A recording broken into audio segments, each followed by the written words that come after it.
Bueno, en este video vamos a hablar del sistema de ARN de interferencia y de CRISPR. Les pido que si no escucharon la primera parte de la clase lo hagan, ya que en esta parte se pretende profundizar sobre estos temas específicos y lo básico no se va a mencionar. Quisimos explicarles estos dos temas por separado del resto de la clase, pero juntos entre sí, porque la idea es que identifiquen los puntos en común que tienen estos dos mecanismos. Empezamos con la parte de ARN de interferencia. Estas moléculas de ARN son pequeñas moléculas de ARN no codificantes, generalmente tienen de 21 a 26 nucleótidos y funcionan como un mecanismo endógeno de silenciamiento génico post-transcripcional. Existen distintos tipos de ARN de interferencia. Los microARNs o miRNAs, los Short Interfering RNAs o siRNAs y los Pee-wee Interacting RNAs o piRNAs. Los más estudiados son los primeros dos y por eso nos vamos a centrar en ellos. Mientras que los miRNAs son sintetizados a partir de secuencias intrónicas o secuencias no codificantes del genoma animal, vegetal o fúngico, los siRNAs se sintetizan a partir de moléculas de ARN doble cadena que provienen de fuentes exógenas, como por ejemplo virus o transposones. A la vez, los miRNA cumplen su función de silenciamiento para regular la expresión de genes propios, pero los siRNAs, en cambio, son una línea de defensa del genoma porque actúan contra ácidos nucleicos invasores, ya sean de virus, transposones o incluso transgenes. En ambos casos, el silenciamiento va a ocurrir de manera específica y va a depender de la secuencia del ARN de interferencia, el cual se une por complementariedad a su secuencia blanco. Como esta maquinaria de silenciamiento es pasible de ser controlada y direccionada hacia targets específicos, entonces es importante comprender los mecanismos de síntesis natural. Los miRNAs son transcriptos por la ARN polimerasa 2, la cual genera los llamados miRNAs primarios o pri-miRNAs. Esta estructura se dobla formando una horquilla gracias a la complementariedad de ciertas partes de su secuencia, de forma tal que los extremos 3' y 5' quedan como unas extensiones de ARN cadena simple, como pueden ver en la imagen. El pri-miRNA va a ser sustrato de lo que se llama complejo microprocesador, el cual está formado por la unión de la proteína DROYA con DGCR8, y este complejo va a eliminar esos extremos 3' y 5'.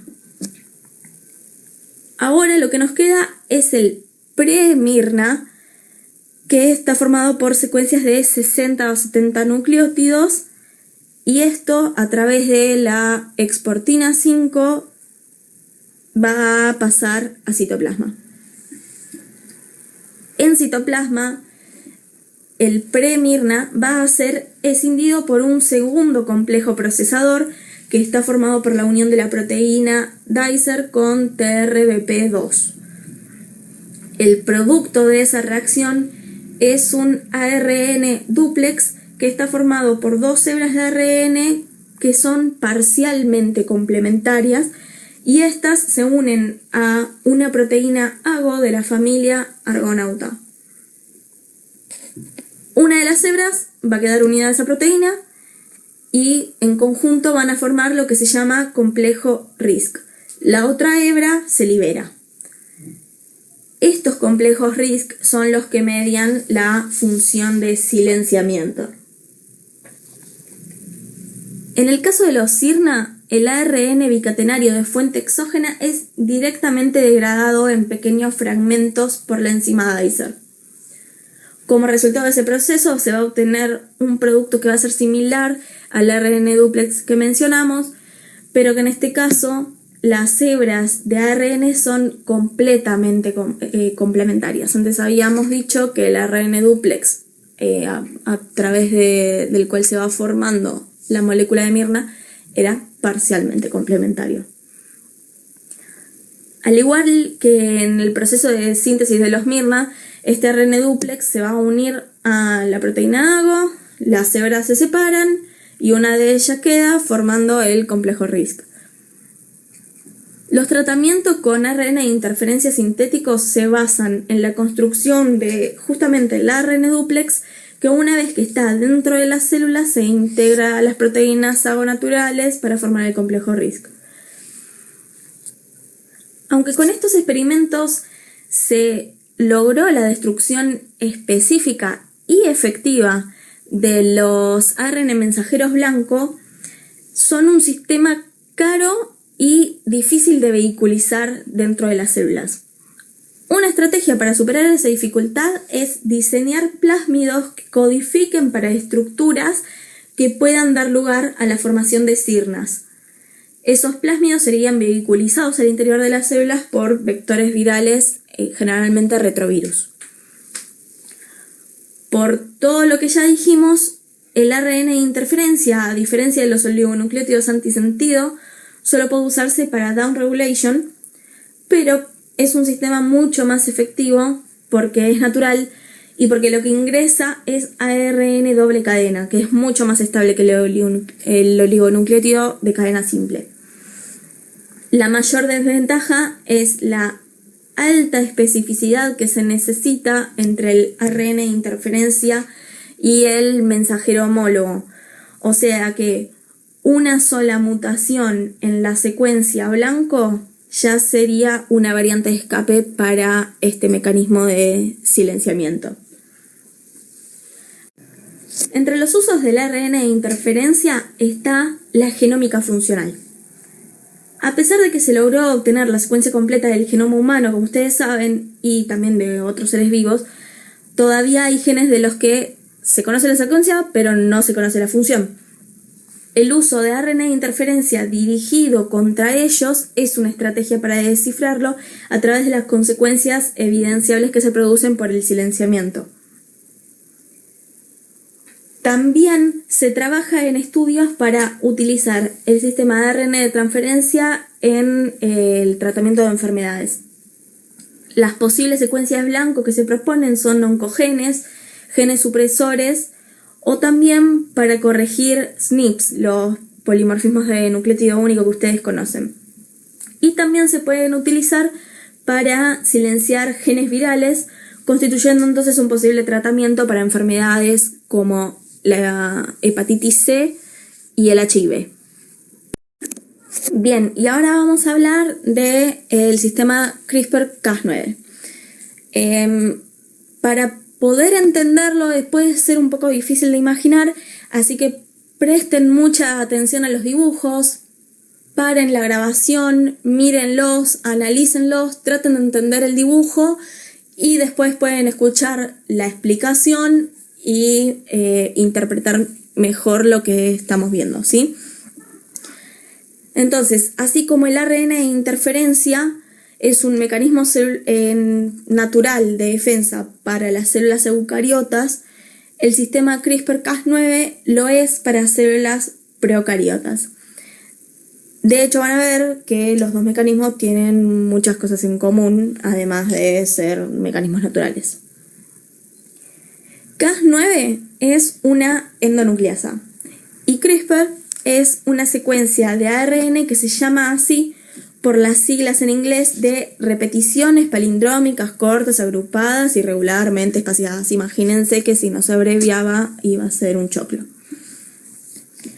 Estas secuencias de ARN son complementarias a las de virus que infectan células procariotas llamados bacteriófagos o fagos, y por lo tanto pueden interferir en la replicación del virus de forma análoga a como lo haría un sirna en otros tipos celulares. Esta inmunidad protege a las bacterias frente a virus, pero también frente a plásmidos y cualquier material introducido exógenamente. Hay otros sistemas CRISPR que involucran enzimas Cas que no son Cas9. pero como CRISPR-Cas9 es el que más se usa en ingeniería genética y en el desarrollo de estas terapias, va a ser en el que nos vamos a basar en la explicación. Dentro del genoma bacteriano se encuentran los genes que son codificantes para endonucleasas Cas, que están organizados en forma de operón, que ustedes ya saben lo que es. Y este operón está seguido por la secuencia o RI CRISPR. Este RI está compuesto por un promotor o líder y secuencias repetidas palindrómicas, entre las que se encuentran secuencias espaciadoras. Las secuencias espaciadoras son las que van a codificar el ARN complementario al virus o plásmido que está infectando a la célula bacteriana. Ahora, ¿cómo es que hace la bacteria para introducir fragmentos del material exógeno como espaciador en su secuencia CRISPR? Cuando un virus infecta a una bacteria, se va a agregar un nuevo espaciador al creciente RI CRISPR. Ese proceso comienza cuando el complejo de proteínas formado por Cas1 y Cas2 identifica el ADN viral invasivo, corta de él un segmento que se conoce como protoespaciador, y este se va a convertir en espaciador una vez que se integre al genoma procariota. Si se produce el regreso del fago, la bacteria va a activar la transcripción del array CRISPR con sus repeticiones y espaciadores, y las enzimas Cas lo van a escindir en fragmentos pequeños.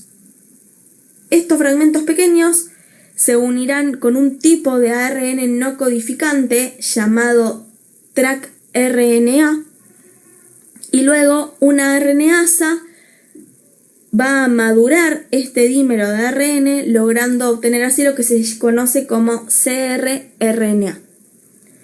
Ahora sí, este cRRNA va a ser reclutado por Cas9 y juntos forman el complejo CRISPR-Cas. El cRRNA será el que guía al complejo hacia su blanco y se va a unir a él por complementariedad, y ahí es donde actúa Cas9.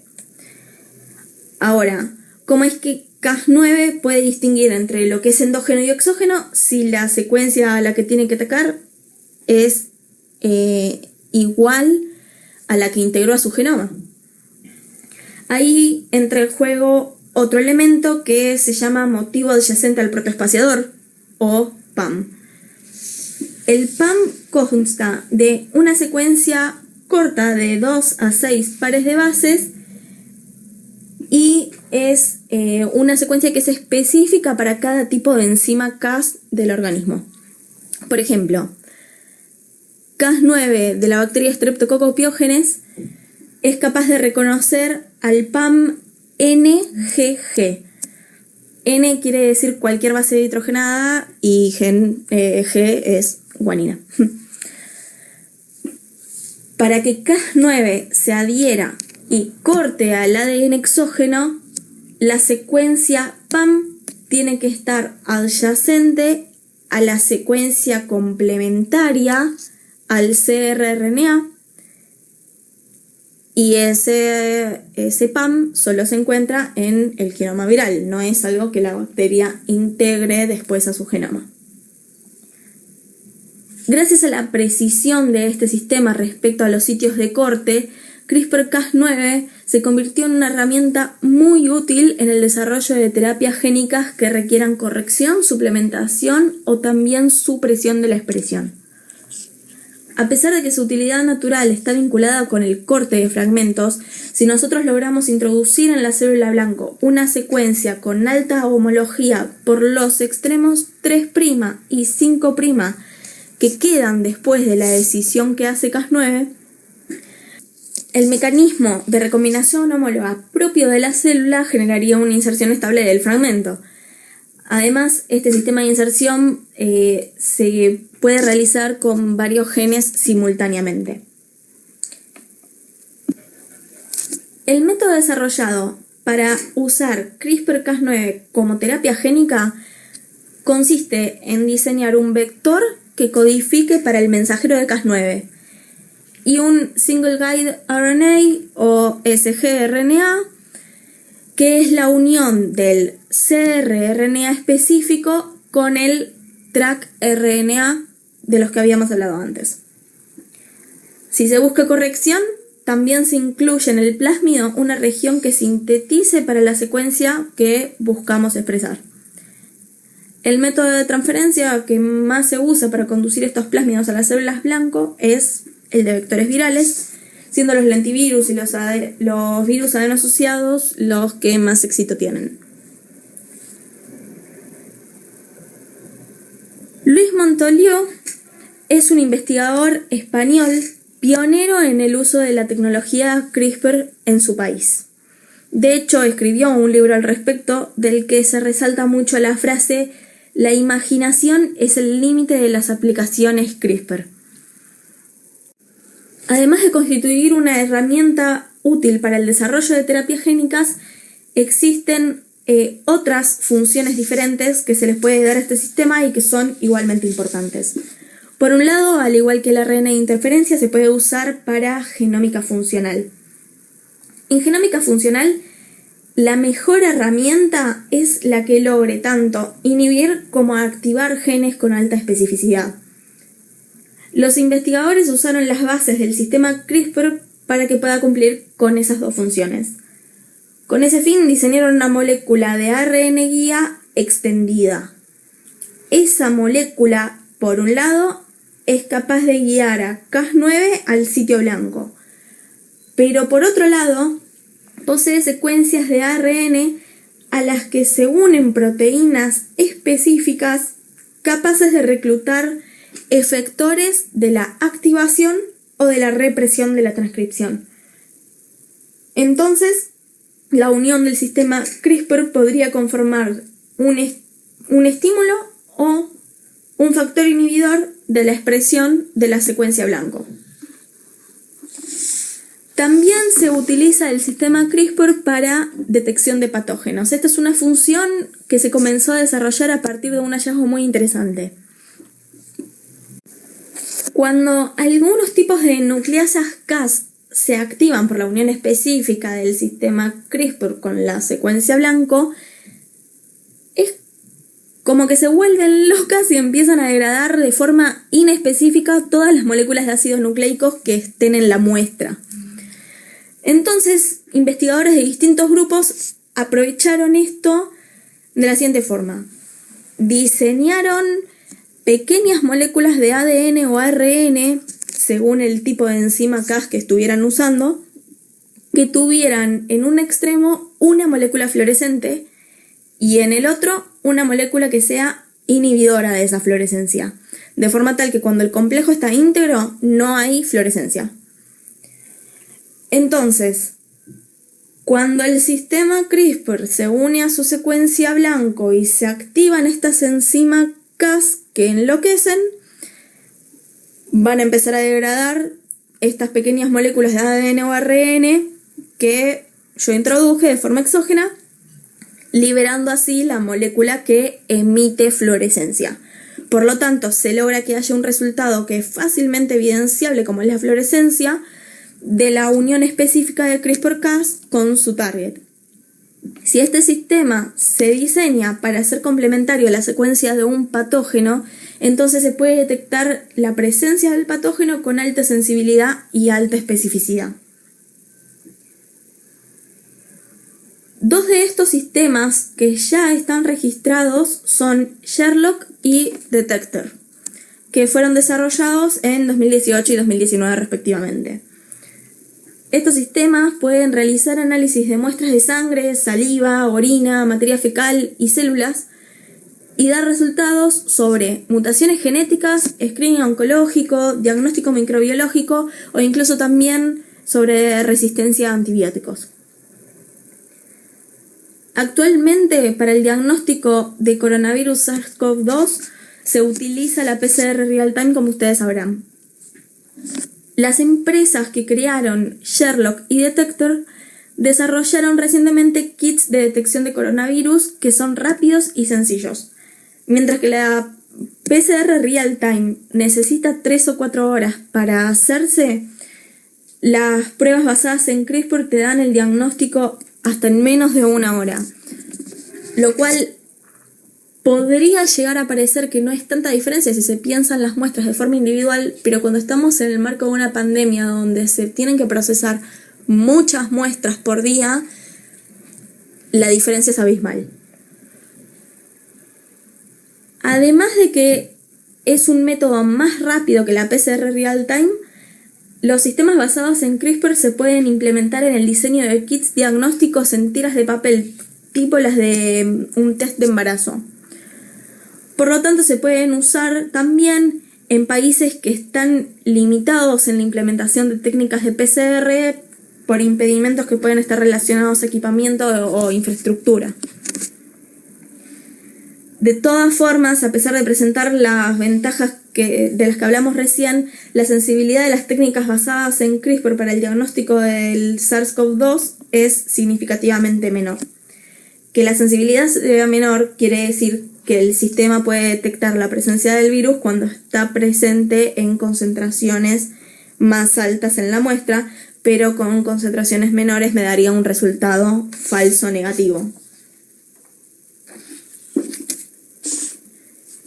Y la última función que vamos a mencionar del sistema CRISPR-Cas es el CRISPR chip, que es una herramienta que me permite buscar mutaciones en muestras de ADN, aunque por ahora es solo un prototipo. Pero el CRISPR chip se basa en la fijación de complejos CRISPR-Cas sobre una superficie de grafeno, que es un material muy sensible a la carga eléctrica de las moléculas que lo rodean. Cuando hay interacción entre el complejo CRISPR y la secuencia blanco, se van a producir modificaciones en la carga eléctrica de las muestras que van a ser detectadas por el grafeno. Entonces, este va a actuar como un transistor que transmite la señal eléctrica hacia un dispositivo que nos va a mostrar el resultado del análisis. Bueno, para ir cerrando la clase, ustedes tienen que saber que terapia génica es un tema importante en su carrera como médicos. Tengan en cuenta que hoy en día con los medios de difusión que hay, ya sea por la televisión o por las redes sociales, la gente tiene acceso a muchas de estas cosas que se están publicando de forma constante y se hacen bastante populares, y siempre va a haber algún paciente, amigo, familiar, conocido que vaya y les pregunte sobre alguna de estas cosas que leen o de las que se informan. Entonces ustedes tienen que tomar los conocimientos que adquirieron en la clase con responsabilidad. Tienen que entender cuáles son los usos, cuáles son los límites, cuáles son los dilemas que se podrían presentar con el uso de este tipo de terapias, y tienen que poder formular una opinión propia al respecto, ya sea como algo que les permita decir cuál es su punto de vista cuando les pregunten, o si no, simplemente poder aceptar no entiendo lo suficiente al respecto como para contestarte esa pregunta, pero siempre con responsabilidad. Ustedes van a ser médicos y la gente les va a preguntar.